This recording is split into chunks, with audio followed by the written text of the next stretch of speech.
Ce modèle est séduisant à tout point de vue. Il a un design lumineux et reconnaissable.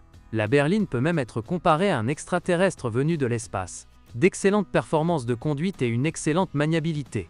Mais maintenant, nous allons comprendre à quel point la Honda Civic est fiable et sans prétention. Les avantages de la Honda Civic sont évidents. Néanmoins, les principales qualités appréciées par les consommateurs de génération en génération étaient ses propriétés de conduite exceptionnelles et sa durabilité. Par conséquent, les Civic, y compris celles d'occasion, ont toujours été un achat souhaitable. 3 modifications de carrosserie étaient proposées pour le marché européen. Des berlines, 3 et 5 portes, ainsi qu'une berline. De plus, cette dernière était très différente des voitures à ayons, tant à l'extérieur qu'à l'intérieur. Et même dans le design des suspensions.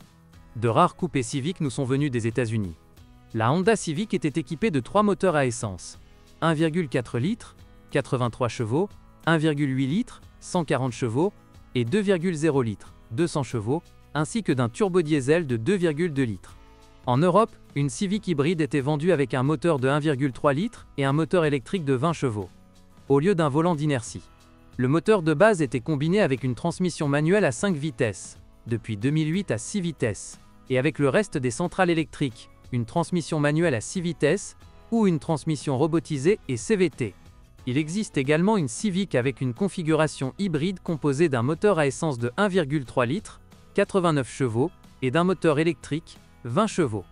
En Ukraine, ce sont principalement des berlines et des berlines 5 portes qui sont proposées. Les ventes de versions chargées de la Type R étaient sporadiques, et la berline et le hayon différaient aussi radicalement par leur intérieur que par leur apparence. De plus, la berline avait une suspension entièrement indépendante, tandis que les berlines avaient une poutre de torsion en forme de H à l'arrière. Mais les 2 modifications sont équipées de manière tout aussi généreuse. La version de base dispose de 4 airbags, de la climatisation, de l'ABS, d'une radio CD et d'accessoires électriques, vitres et rétroviseurs chauffants. Il fallait payer un supplément pour la machine. La version haut de gamme comprend 6 airbags, un système de climatisation et de croisière, un système de stabilisation, un changeur de CD et des jantes en alliage. Une longue liste d'options était proposée pour cette configuration. Intérieur cuir, toit panoramique, phare au xénon, aide au stationnement, capteur de pluie et de lumière, et bien plus encore. Il n'y a jamais eu de question sur la fiabilité des moteurs Honda. Si des pannes se produisaient, cela était généralement dû à la mauvaise qualité de l'essence ukrainienne. La plupart du temps, les capteurs d'oxygène et les capteurs de débit massif d'air sont tombés en panne. Après 100 000 km, la pompe à carburant est tombée en panne. La voiture a été assemblée au Japon, et depuis 2008, en Turquie. On pense que l'assemblage turc n'est pas aussi fiable que celui du Japon. En fait, les deux se cassent. Sur toutes les versions, le radiateur fuit après quelques hivers ukrainiens, vérifier le niveau du liquide de refroidissement est donc une mesure obligatoire. Il n'y a aucune plainte concernant la transmission manuelle, la transmission automatique et le variateur, mais la mécanique robotique pose beaucoup de problèmes. Le moteur peut ne pas démarrer si le système électronique ne reconnaît pas le point mort. Habituellement, il suffit de passer plusieurs fois dans les engrenages de la boîte, et elle reprend ses esprits. Bien que dans ce cas, il soit plus conseillé de contacter un centre de service, où la transmission robotique sera guérie en flashant l'unité de commande. Le châssis de la Honda Civic est assez solide. Par exemple, les jantes de force et les bagues stabilisatrices durent jusqu'à 100 000 km.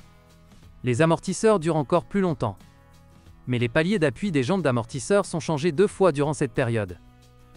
Les pointes de direction se détachent au bout de 80 000 km, et la crémaillère elle-même commence à cogner beaucoup plus tôt. Les concessionnaires le changeaient sous garantie, parfois après 15 000 km. Le moteur iVTEC de 1,8 litres est fiable. Il dispose d'une chaîne durable dans le mécanisme d'entraînement de distribution de gaz, dont la durée de vie peut atteindre 300 000 km. Mais le support moteur hydraulique s'use rapidement. Avant de choisir une modification avec une boîte de vitesse robotisée, vous devez effectuer un essai routier. Les spécificités de son fonctionnement ne conviendront pas à tout le monde. Diagnostiquer le robot ne fera pas de mal non plus. La suspension avant est solide, ce qui donne l'impression que les roulements de roues sont faibles. La crémaillère de direction est en danger, qui a commencé à cogner dès le 15 000 km. Les conseils duraient de 25 000 à 55 000 km, selon le style de conduite et les conditions d'utilisation. La suspension arrière ne se fait sentir qu'à 100 000 km et même plus. À ce stade, seules les jantes de force et les bacs de la barre anti-roulis sont usés. Les amortisseurs fuiront entre 120 000 et 150 000 km. Le remplacement des blocs silencieux des leviers sera nécessaire à l'approche des 200 000 km. La carrosserie est bien protégée de la corrosion et la peinture est fragile. Des éclats apparaissent rapidement sur la partie avant de la carrosserie et sur les passages de roues. Les seuils peuvent rouiller après seulement 3 hivers d'utilisation. L'équipement électrique ne pose aucun problème. Il n'y a que des plaintes concernant la petite capacité de la batterie. Lorsque le réseau électrique de bord est fortement sollicité, la batterie se décharge rapidement, laissant la voiture sans électricité. Bonjour les amis. Vous cherchez une voiture d'occasion? Vous devez prêter attention au site web carm.pro. Carm.pro est grand catalogue de voitures, moteurs, boîtes de vitesse. Et le meilleur, c'est que vous pouvez trouver des informations sur les pannes de n'importe quelle pièce. Complètement gratuit. Allez sur le site web carm.pro et découvrez tous les éventuels